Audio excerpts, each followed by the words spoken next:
Sir elections ముందర పెన్షన్లు ఇవ్వడం అనేది నిలిచిపోవడంతో ఇరు పార్టీలు కూడా తమకు అనుగుణంగా మార్చుకోవడానికి ప్రయత్నం చేస్తున్నాయి. నిన్న జగన్మోహన్ రెడ్డి గారు కూడా ఈ పెన్షన్లు ఆగిపోవడానికి కారణం చంద్రబాబు గారు అని చెప్పేసి ఆయన మాట్లాడడం చూస్తున్నాం. సో ఈ విధంగా ఈ పెన్షన్ల ఇష్యూ అనేది ఇలా పొలిటికల్గా మారడానికి గల కారణం ఏంటి సార్? మరి ఇష్యూ ఎలక్షన్స్లో ఎవరికి ఫేవర్గా మారే ఛాన్స్ ఉందంటారు? నిన్న మదనపల్లిలో మాట్లాడుతూ జగన్ కంప్లీట్గా మార్చాడు. అంటే తన స్పీచ్ని ఫోకస్ అంటాం కదా, ఫోకస్ చేంజ్ అయింది. మామూలుగా ఇంతకుముందు తను ఏం పథకాలు ఇచ్చేవాడు, చంద్రబాబు ఏమి ఇచ్చేవాడు, తన పథకాలు అందరికీ అందితే నా వల్ల మీకు మేలు జరుగుంటే నాకు ఓటేయండి. అది కూడా నిన్న కూడా ఆయన మాట్లాడారు. నిన్న కూడా వాళ్ళ మేనిఫెస్టో తీసుకున్నాడు, చంద్రబాబు మేనిఫెస్టో. చంద్రబాబు మేనిఫెస్టోలో రుణమాఫీ అన్నాడు, రుణమాఫీ చేశాడా? డ్వాక్రా రుణాలు అన్నాడు, అవి ఇచ్చాడా? మహాలక్ష్మి పథకం కింద మీకు అందిందా? ఉద్యోగాలు ఇస్తున్నాడు, ఇచ్చాడా? నిరుద్యోగ భృతి ఇస్తున్నాడు, భృతి ఇచ్చాడా? అమరావతిని సింగపూర్ చేస్తున్నాడు, చేశాడా? ఇలాగ ఒక్కొక్క అంశాన్ని మేనిఫెస్టో తీసుకున్నాడు. అలాగే తన మేనిఫెస్టోలో తను ఏమేమి చెప్పాడు, ఏమేమి చేశాడు అవి చెప్పాడు. కోర్స్ ఆయన చేయనివి కూడా ఉన్నాయి. ఫర్ ఎగ్జాంపుల్ జాబ్ క్యాలెండరు, అట్లాగే సారా బ్యాను, ఈ విషయాలు చెప్పలేదు. కానీ మిగతా అంశాలు తను ఏమేమి చేశాడు అనేది చెప్పుకుంటూ వచ్చాడు. ఓవరాల్గా 2,70,000 కోట్లు ఈ 5 ఏళ్లలో నేను సంక్షేమానికి పెట్టాను. అవి మిగతా ఎడ్యుకేషన్ మీద వాటి మీద పెట్టింది కలుపుకుంటే 3,70,000 కోట్లు నేను ఖర్చు పెట్టాను అనేది చెప్పాడు. సో అవన్నీ చెప్పాడు. కానీ ఫోకస్ ఎలా చేశాడంటే, ఇప్పుడు బర్నింగ్ ఇష్యూ పెన్షనర్స్ కాబట్టి చంద్రబాబు దుర్మార్గంగా కుట్రతో పెన్షనర్లని ఇబ్బంది పెట్టడానికి, 6 లక్షల మంది అవ్వాతాతల్ని ఇబ్బంది పెట్టడానికి, పెన్షన్లను ఇండ్లకి రానియకుండా చేయడానికి తన మనిషి అయిన నిమ్మగడ్డ రమేష్ కుమార్ ద్వారా ఈసీకి కంప్లైంట్ చేయించి ఈసీ ద్వారా ఈ వాలంటీర్లను ఆపిచ్చేశాడు. అందువల్ల ఇబ్బందులకి గురవ్వాల్సిన పరిస్థితి ఏర్పడింది అనేది అతను ఓపెన్గా క్లియర్గా చెప్పాడు. సో మళ్ళీ ఇవే కాదు, అతను వస్తే సంక్షేమం మీకు అందదు, మీకు మళ్ళీ సంక్షేమం అందాలన్నా, మీ ఇళ్ళ కాడికి పెన్షన్లు రావాలన్నా మీరు నన్ను ఎన్నుకోవాలి అన్న మెసేజ్ క్లియర్గా చెప్పాడు. అలాగే వాలంటీర్ల మీద కూడా ఫోకస్ చేశాడు. ఇప్పటివరకు అంత ఫోకస్గా మాట్లాడాలి. వాలంటీర్లు మీకు మళ్ళీ కావాలంటే నాకు ఓటేయండి, వద్దనుకుంటే వేయద్దు అన్న యాంగిల్లో తీసుకెళ్ళాడు. సో ఒక రకంగా ఇదేమైందంటే వాలంటీర్లకి ముందు ఇది రావడానికి నేపథ్యం కూడా ఉంది. ఎందుకంటే వాలంటీర్లను ఎప్పటి నుంచో కూడా తెలుగుదేశం వ్యతిరేకిస్తుంది, ఇటు జనసేన వ్యతిరేకిస్తుంది. వాళ్ళు వ్యతిరేకించడానికి వాళ్ళ పాయింట్ ఆఫ్ వ్యూలో వాళ్ళ ఆందోళన సహజమే. అంటే వాళ్ళు ఏంటంటే ఇది ప్రజలకు హెల్ప్ అవుతుందా లేదనేది వాళ్ళకి అనవసరం, ఇది మాకు ఇబ్బందా లేదనేది వాళ్ళకి కావాలి. అట్లాగే జగన్కు కూడా ఇది ప్రజల కోసం అనేది ఎన్ని చెప్పినా అతను బేసిక్గా తన కోసమే పెట్టుకున్నాడు వాలంటీర్ని. అది దాని సైడ్ ఎఫెక్ట్గా ప్రజలకు కూడా హెల్ప్ అయింది. ఎప్పుడైనా కొన్ని పథకాలు ఎలా ఉంటాయంటే తమ కోసం పెట్టుకున్నా కూడా పాలకులు వాటి వల్ల ప్రజలకు మేలు జరుగుతుంది. ఇప్పుడు 108 కానీ ఆరోగ్యశ్రీ ఇవన్నీ కూడా వైఎస్ఆర్ కార్పొరేట్ హాస్పిటల్కి ఉపయోగపడే విధంగా ప్లాన్ చేసుకున్నాడు. కార్పొరేట్ హాస్పిటల్కి నికరంగా డబ్బు రావాలంటే గ్యారంటీడ్ మనీ, ఆరోగ్యశ్రీ పెడితే నికరమైన డబ్బు వస్తుంది. అట్లాగే ఫీజు రింబర్స్మెంట్ పెడితే కార్పొరేట్ కాలేజెస్కి నికరంగా డబ్బు వస్తుంది. సో వాళ్ళు కంగారు పడాల్సిన అవసరం లేకుండా అది ప్లాన్ అనుకో. కానీ దానివల్ల అశేష ప్రజానీకానికి ఉపయోగపడింది.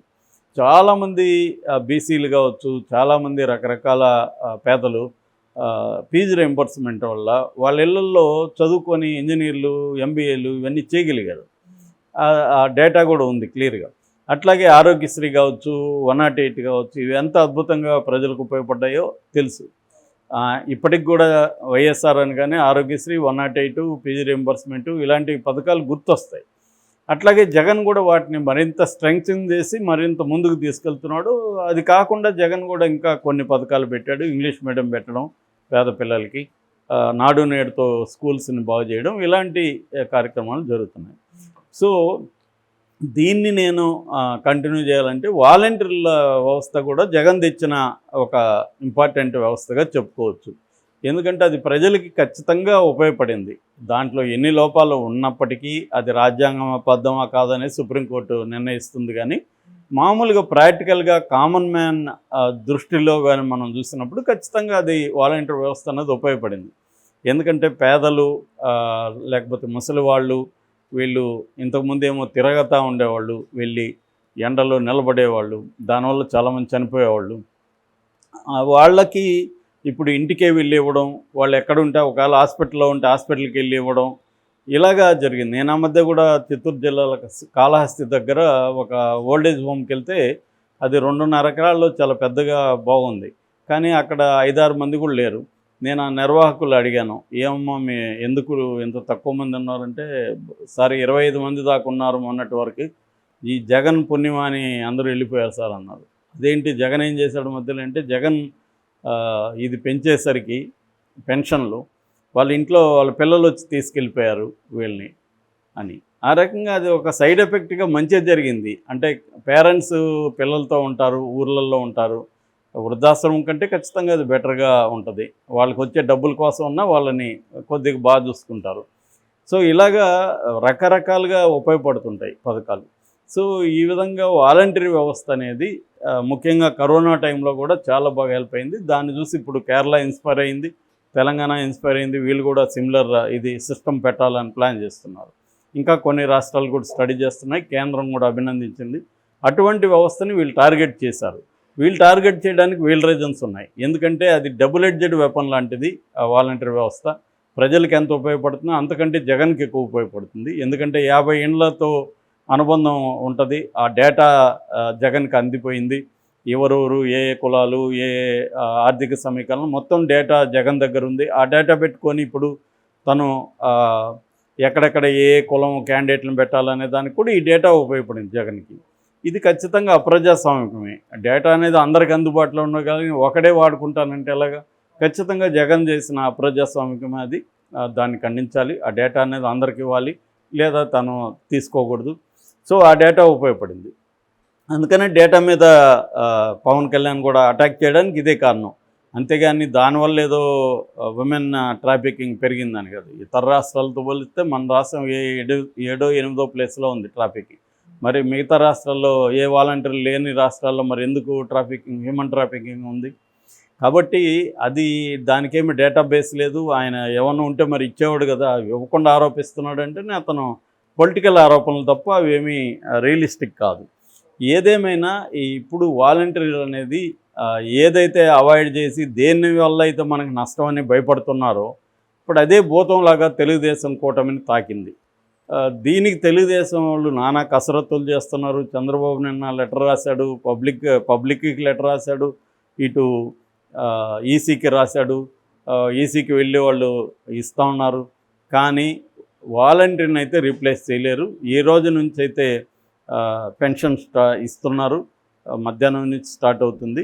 6వ తేదీ వరకు రోజు మార్నింగ్ 9 to 7 వరకు మధ్యలో ఈ సచివాలయాలు పనిచేయాలి. సచివాలయాల్లో మనకి దాదాపు 1,27,000 మంది సిబ్బంది ఉన్నారు. 27,000 మంది, 1,27,000.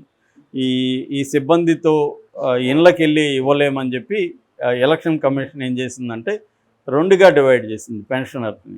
సీరియస్ హెల్త్ ఇష్యూస్ ఉన్నవాళ్ళు, దివ్యాంగులు, లేదా క్రానిక్గా సిక్ అయిన వాళ్ళు, విడోసు, ఇలాంటి వాళ్ళకి ఇళ్ళ దగ్గరికే వెళ్ళి ఇవ్వండి. కొద్దిగా ఇప్పుడు 60+ ఉన్న వాళ్ళు కూడా చాలా ఆరోగ్యంగా ఉన్నవాళ్ళు బోల్డ్ మంది ఉంటారు కదా. ఇవాళ 60 అనేది పెద్ద ఏజ్ కాదు. సో అలాంటి వాళ్ళంతా వచ్చి సచివాలయాల దగ్గరకు వచ్చి తీసుకోండి అనేది. అట్లాగే కొన్ని గిరిజన ప్రాంతాలు, లోతట్టు ప్రాంతాలు ఉంటాయి, వాళ్ళకి సచివాలయాలు దూరంలో ఉంటాయి. అలాంటి వాళ్ళకి సచివాలయం కాకుండా వాళ్ళకి దగ్గరగా ఉన్న ఒక సెంటర్లు, అంటే కొన్ని గిరిజన గూడెలు ఉన్న సెంటర్లు ఏర్పాటు చేసి తాత్కాలికంగా అక్కడ ఇవ్వాలి అనేది, ఇలాంటి గైడ్లైన్స్ పాస్ చేసింది. ఏదేమైనా దీనివల్ల అయితే ఖచ్చితంగా ఇబ్బందులు ఎదుర్కొంటారు. ఎండల్లో వెళ్ళాలి, 2 కిలోమీటర్లు 3 కిలోమీటర్లు వెళ్ళాలి. అక్కడ ఏమైనా ఐరిస్ ప్రాబ్లము, ఆధార్ ప్రాబ్లము వస్తే ప్రాబ్లం అవుతుంది. రెండోది, ఇప్పుడు వీళ్ళ దగ్గర ఆల్రెడీ యాప్స్, డేటా అన్నీ ఉన్నాయి, లాగిన్స్ ఇవన్నీ ఇప్పుడు వాళ్ళు తీసుకున్నారు. దానివల్ల వాళ్ళకి కొంత టైం పడుతుంది అడ్జస్ట్ కావడానికి. సో ఏదేమైనా ఈ సిస్టము ఉండడం వల్ల ప్రజలకైతే మేలు జరిగింది. సిస్టమ్ తీసేయడం వల్ల ప్రజలకైతే ఇబ్బంది. దాన్ని ఇప్పుడు జగన్ రాజకీయంగా వాడుకుంటున్నాడు. తెలుగుదేశం కూడా వాడుకోవడానికి ట్రై చేస్తుంది, కానీ ఎడ్జ్ చూస్తే జగన్ వైపుకే ఎడ్జ్ కనబడుతుంది మనకి. నిన్న కూడా మా ఫ్రెండ్ ఒక ఆయన మదనపల్లి ఏరియాలో చాలామంది వృద్ధులతో మాట్లాడాడు. 90% పైన వృద్ధులందరూ కూడా చంద్రబాబు మీదే కోపంగా ఉన్నారు. చంద్రబాబు వల్లే ఇది జరిగిందని. ఎందుకంటే వాలంటీర్లంతా కసిగా చంద్రబాబు మీదే ప్రచారం చేస్తారు కాడ. సో వాలంటీర్లకే కదా అనుబంధం ఉంటుంది. సో దీనివల్ల అదే వాలంటీర్లు నేను చెప్పాను కదా, డబుల్ ఎడ్జెడ్ వెపన్. తీసేస్తే ఒక సమస్య, తీసేయకపోతే ఒక సమస్య. తీసేస్తే వాళ్ళందరూ ఇప్పుడు ఫుల్ టైం కార్యకర్తలు మారారు. కొన్ని వేల మంది రిజైన్ చేసేస్తారు ఆల్రెడీ. అందరినీ రిజైన్ చేయమని జగన్ చెప్తున్నాడని చెప్తున్నారు. అందరూ రిజైన్ చేసేయండి, నేను మీకు ఎక్కడెక్కడ లోకల్ ఎమ్మెల్యే మీకు డబ్బులు ఇస్తాడు, నేను వచ్చిన తర్వాత మీకే మళ్ళీ జాబ్స్ ఇస్తానని చెప్తున్నారు.